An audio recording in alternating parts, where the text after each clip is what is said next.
로마서 11장 13절에서 24절. 오늘은 원래 크게 제목을 잡아서 접붙임의 비유라고 했는데 그냥 접붙임의 비유 첫 번째라고 제목을 한번 정해봤습니다. 오늘 서론 부분에 좀 말씀을 드리려 하는데, 오늘 본문 보면 이 돌감람에 대한 말씀이 있어요. 예화죠. 우리가 계속 강조하고 복습해 왔지만은 한번 생각을 다시 할게요. 사도 바울은 이방인의 사도잖아요. 오늘도 그 얘기했잖아요. 내가 이방인인 너희에게 말하노라. 내가 이방인의 사도다. 이렇게 얘기하잖아요. 그리고 그 직분을 되게 자랑스럽게 여기고 있다. 영광스럽게 여기고 있다. 이렇게 쭉 얘기하잖아요.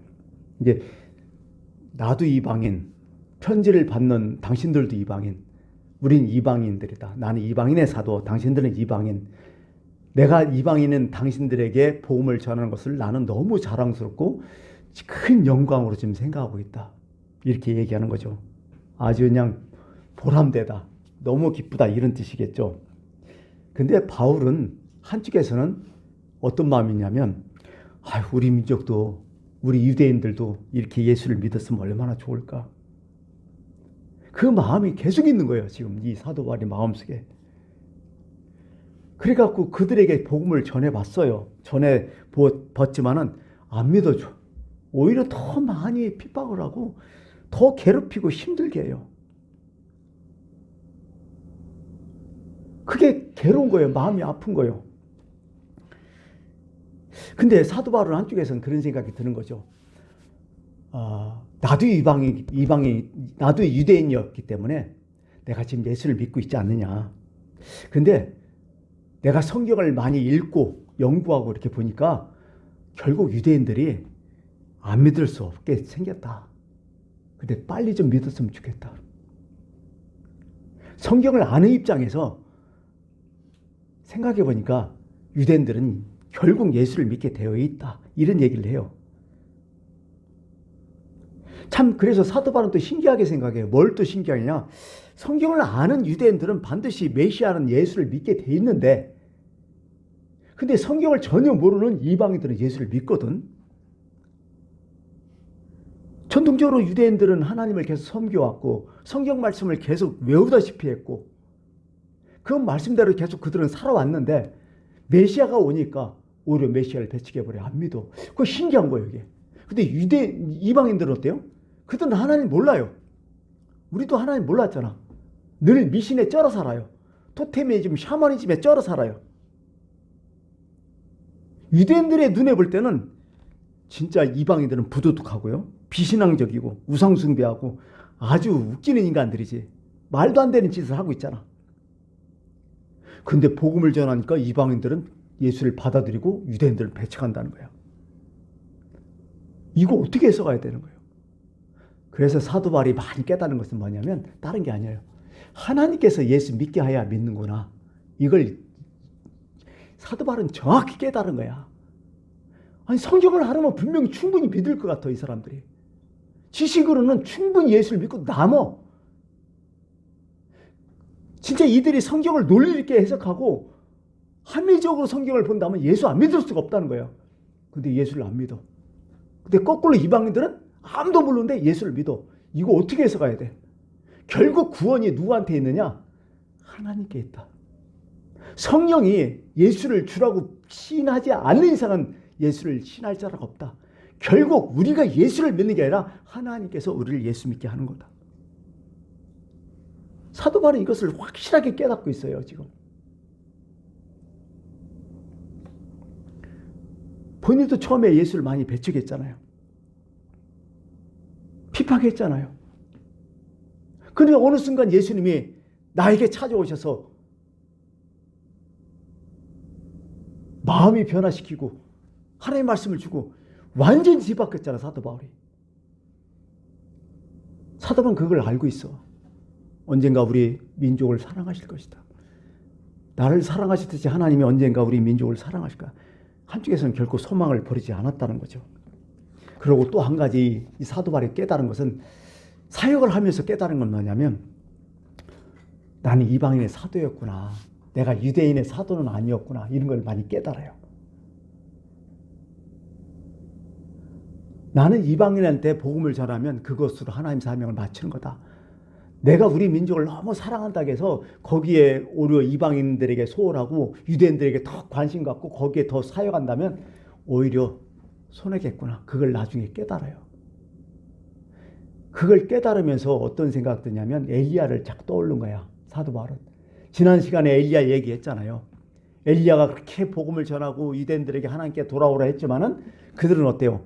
계속해서 우상 숭배하고 심지어 엘리야를 죽일까지 하니까 엘리야가 도망치잖아요. 광야로 계속 도망쳐서 하나님의 사람 호렙산까지 가잖아요. 거기서 엘리야는 뭐라고 얘기해요? 나 죽여달라고. 더 이상 나 안 되겠다고 하나님. 나 여기서 인생 끝나고 싶다고. 우리 민족 이제 끝났다고. 나 도저히 안 되겠다고. 그렇게 얘기하자 하나님께서 뭐라고 하셔요? 내가 아직도 바알에게 무릎 꿇지 않은 70명을 남겨두었다. 그러고 너는 돌아가서 너희의 후계자 엘리사에게 기름을 붓고 그 다음에 아합왕의 그 다음 예후에게 왕으로 기름 부어라. 네가 못하면 그들이 할 것이다. 하나님께서 말씀하시잖아요. 그래요. 엘리사는 그때 깨달았던 거죠. 아, 내가 할 일은 여기까지다. 그 다음은 다른 사람이 할 것이다. 그래서 사도 바울도 스스로 생각하는 거야. 내가 할 일은 이방인에게 복음을 전하는 것이다. 그리고 이방인 말고 유대인에게 복음을 전하는 사람들은 따로 있다 하면서 갈라디아서 2장 9절에 이런 고백을 해요.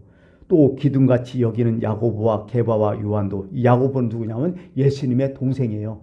제자가 아니에요. 예수님의 동생 중에 한 사람이에요. 야고보와 게바, 베드로죠. 그 다음에 사도 요한이 내게 주신 은혜를 알므로 나와 바나바에게 친귤 악수를 하였으니 우리는 이방인에게로 그들은 할례자에게로 가려 함이라. 그거라는 거예요. 서로 친교를 했는데 분야가 다르다는 거예요. 그걸 여기서 깨닫게 된 거죠. 나는 내 일이 있다는 거예요. 그리고 게바, 베드로와 야고보와 요한은 유대인들의 일이 있다는 거예요. 맡겨진 일에 열심히 하면 된다. 그 얘기를 오늘 사도 바울 얘기를 하는 거죠. 이렇게 하는 거죠. 그러면서 곰곰이 생각해 보죠. 나는 이방인의 사도가 되었다. 비록 피는 물보다 진하다 해서 아직도 유대인에 대한 그 사랑, 그들이 예수 믿었으면 참 좋겠다. 이게요, 사도 바울이 느꼈던 것과 우리가 현실적으로 느꼈던 건 좀 다를 것 같아요. 저는 이게서 이런 생각이 번쩍 떠올랐어요. 내가 어느 다른 지방, 가까운 지방에서 어느 식사를 초대받았어요. 그래 식당을 갔어요. 그런데 진짜 맛있어, 음식이. 심지어 싸고도 맛있어. 그럼 여러분 어떤 생각에 그 음식 먹으면서? 아, 우리 누구누구 같이 와서 다음에 꼭 먹어야겠다. 생각 안 할 수 없잖아요. 같이 먹으면 참 좋겠다, 여기서. 이런 생각 하잖아요. 어떤 좋은 경치 있어요. 막 너무 좋아요. 그럼 어떤 생각이에요? 사랑하는 사람이 먼저 떠오르잖아요. 다음에는 그 사람과 같이 오겠다. 이런 생각을 해보잖아요.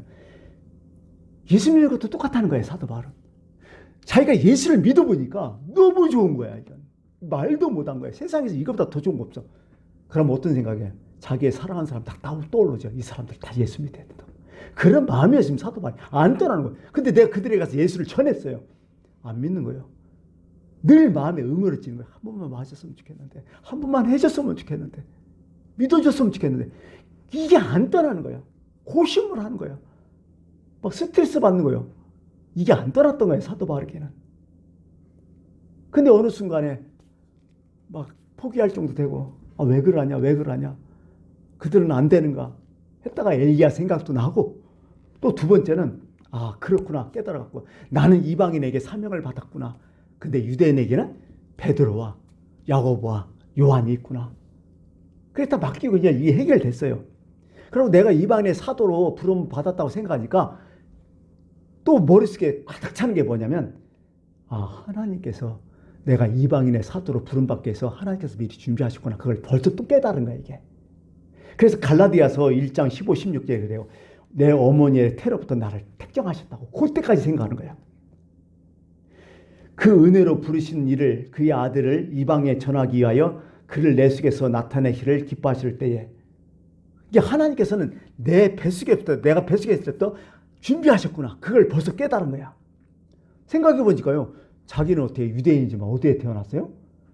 길리기아 다소에서 태어났어요. 지금 얘기하면 저기 터키, 튀르키예 거기서 태어났던 거야. 그리고 거기서 그냥 이방인 지역에 태어났지만 그냥 그저께 산 게 아니라 거기서 이방 문화와 여러 가지 철학을 다 배웠고 이 사람이 똑똑했으니까. 그 다음에 또 한 가지 가말리엘이란 유대 전통의 아주 해박한 유대인 중에서도 진짜 특별한 낙비. 요즘 같으면 우리나라 권위적인 어떤 교수를 얘기하는 거죠. 가말리엘이라는 사람이 있었어요. 그 사람 밑에 들어가서 교육을 받았던 거야. 가만히 생각해 보니까요. 자기는 두 가지가 확실해. 왜? 이방 유대 철학뿐만 아니라 이방 철학까지 다 확실한 거야. 세상에 이런 사람이 어디 있어요? 누가 도대체 이방인에게 복음을 전해요? 헬라어도 막 능통하고 헬라어 어떤 문화도 끝내주고 철학적인 것도 아주 끝내주고 또 유대교에 막 엄청나게 심취해갖고 유대교의 전통도 배우고 율법도 배우고 다 배워갖고 어떤 유대인만큼 막 뛰어난 학문적 소질이 있는 이런 사람이 끝내주잖아요. 이방인의 복음 전하기 아주 다 갖춰졌잖아요. 여러분 출애굽을 누가 시켰어요? 모세가 시켰죠. 하나님의 힘으로. 그러면 그 당시에 애국과 광야를 제일 많이 하는 사람 누구예요? 모세밖에 없어요. 40년 동안 모세는 왕궁에서 자랐잖아요. 바로 밑에서 자랐잖아요. 그러니까 그 모세는 외국을 정확히 안 거야. 그 정권을 정확히 알고 또 광야에서 40일 동안 양을 쳤으니까 그 광야에서의 삶, 이스라엘 백성을 이끌고 광야의 삶을 사는데 누가 제일 영도자가 돼요? 여러분 하나님이 선택했다 안 했다 봐도 우리 상식적으로 논리로 생각해도 모세 아니에요. 똑같은 거예요. 하나님은요 어떤 사람 일을 시킬 때 그냥 안 시켜요. 다 준비하고 시키지. 참 그러고 보면 대단하신 거예요. 그래서 이제 사도 바울이 그렇게 생각하는 거죠. 오늘날도 그래요. 오늘날도 우리가 여러 가지 많은 닥치는 자리가 환난, 공고, 힘든 문제 다 경험들이 있을 거예요. 하나님께서 준비하실 것 같아요. 뭔가 몰라요. 우리는 아직도 다 끝까지 안 살아봤잖아요. 이 시점에서 하나님이 나를 어떻게 들었을까 다 준비하실 것 같아요. 그리고 또 한 가지는 분명히 이 세상에 태어났다면 이 교회를 예인교회를 다니고 있다면 분명히 여러분들은 예인교회에서 맡은 분야가 다 있어. 뭐든지. 내가 거기에 관심이 없어서 하기 싫어서 안 했을 뿐이지 분명히 하나님은 그 자신의 어떤 극에 대해서 효과적인 부름에서 예수님의 몸된 교회를 해서 어느 한 부분을 꼭 담당하게 반드시 만들었어요. 세신자가 와도 꼭 그래요. 사도 바울도 하나님의 사역에 이방이라는 분야에 거기에 담당을 했던 거죠. 그런 식이죠. 이 사도 바울의 마음인 거죠. 그래서 이제 사도 바울은 또 오늘 본문에서 그런 생각을 또 해봐요. 마지막 어떤 생각을 하냐면 내가 이방인의 사도만큼 이방인에게 열심히 복음을 전하겠다. 그래서 그들에게 더 욕을 얻어먹고 더 핍박을 받을 수 있겠지만은 그러나 정말 이방인들이 예수를 잘 믿고 유대인들로 시기나가게 하겠다. 시기를 그들에게 주겠다. 예수 믿고 우리가 살아가는 것이 얼마나 좋고 편하고 마음이 안정되고 또 천국의 소망을 갖고 우리가 이 세상을 사는 것이 얼마나 행복한지를 그들에게 보여주겠다. 누구에게? 이방인들을 잘 믿게 해갖고 유대인들에게 보여주겠다. 그래서 오늘 성경에는 지난 시간에 그들로 시기나게 하겠다 이런 뜻이죠. 심양 용어는 어시뮬레이션 하겠고 그런 거죠. 자꾸 좋은 것을 보여줘갖고 그들이 자꾸 따라오게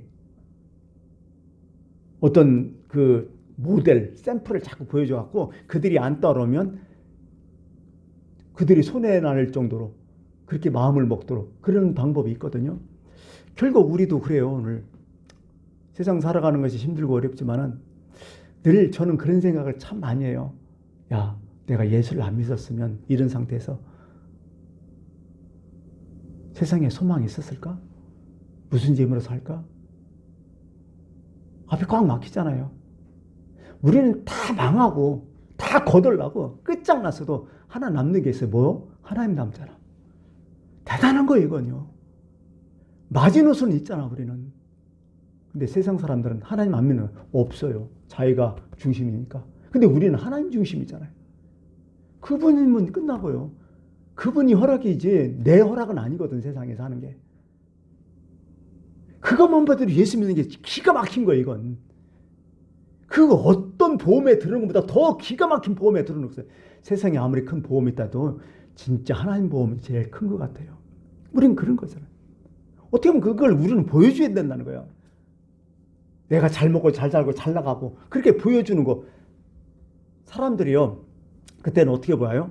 그래요, 너 돈 많고 너 잘 나가고 지금 그러니까 너 그냥 그런지 이렇게 보거든요. 근데 다른 사람들이 저렇게 힘들고 어렵고 고통스럽고 참 괴롭게 살아도 쟤는 그래도 마음 편하게 살아가네. 쟤는 그래도 용기 있네. 쟤는 그래도 무슨 백 믿던지 뭐 이렇게 가슴 피고 살아냐. 이런 게 중요하거든요, 사실은요. 이게 예수 믿는 거거든요. 오늘 사도 바울이 얘기했다는 그런 거예요, 사실은요. 세상 살아가는 게 쉽지 않아요. 저는 사람들 많이 만나요. 진짜 부자도 만났고요. 권력자도 만났고, 어려운 사람도 만났고, 죽어가는 사람도 만났어요. 근데요, 한 가지 공통점이 있어요. 세상 살아가기 쉽지 않구나. 그들 나름대로 엄청나게 고민이 많아. 우리는 고민 하나도 없을 것 같은 사람한테 가갖고, 아유, 참 좋으시겠어요? 그러면, 아니요. 그러면 속사정 얘기하는 사람이 있어요. 미쳐요, 미쳐. 스트레스 엄청 받아요. 그러니까 모세가 뭐라고 얘기해요? 사람 인생이 70여 강건하면 80이라잖아. 그 당시의 표현이지만은 요즘 같으면 사람 인생이 한 80이고 강건한 100살까지 살아요. 건강하면. 근데 그 세월이 뭐라고? 수고와 슬픔뿐이라고. 생각해보니까 모세 같은 사람도 그렇게 생각하는 거야. 평생 살아보고 나서 인생 뭐예요? 수고와 슬픔뿐이요. 죽도록 고생하다가 슬프잖아. 이게 인생이라고 얘기잖아. 근데 모세는 또 다 이렇게 또 얘기하죠. 그러나 하나님이 함께 하셨다고.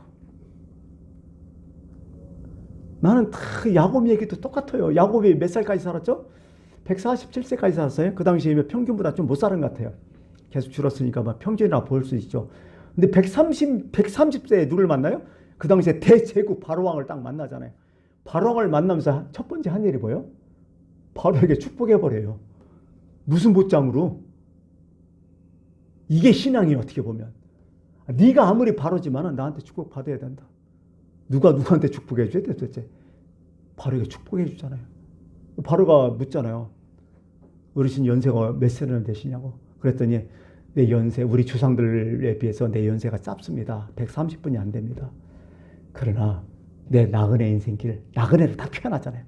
나그네 인생길, 참 험악한 세월을 살았습니다. 이렇게 딱 얘기하잖아요. 인생 뭐예요? 야곱은 뭐예요? 험악하다. 인생 다 그래요. 그러니까요, 누구는 어떻고 누구는 따질 필요 없어요. 다만 그럼에도 불구하고 내가 예수 믿으니까 힘들어도 야곱이 바로에게 축복했던 것처럼 아쉬울 것도 없는 사람에게 축복했던 것처럼 떳떳하게 나 예수 믿는 사람이야. 나 하나님의 자손이야. 나 하나님이 함께 하셔. 하나님이 나와 함께 하셔. 내 편이야. 이런 마음으로 떳떳하게 살아가는 거. 그게 예수 믿는 거예요. 사도 바울이 얘기하는 게 그거예요. 이방인에게 그걸 보여주겠다. 너희들이 유대인이 선미라고 얘기하지만 이들은 하나님의 아들들이다.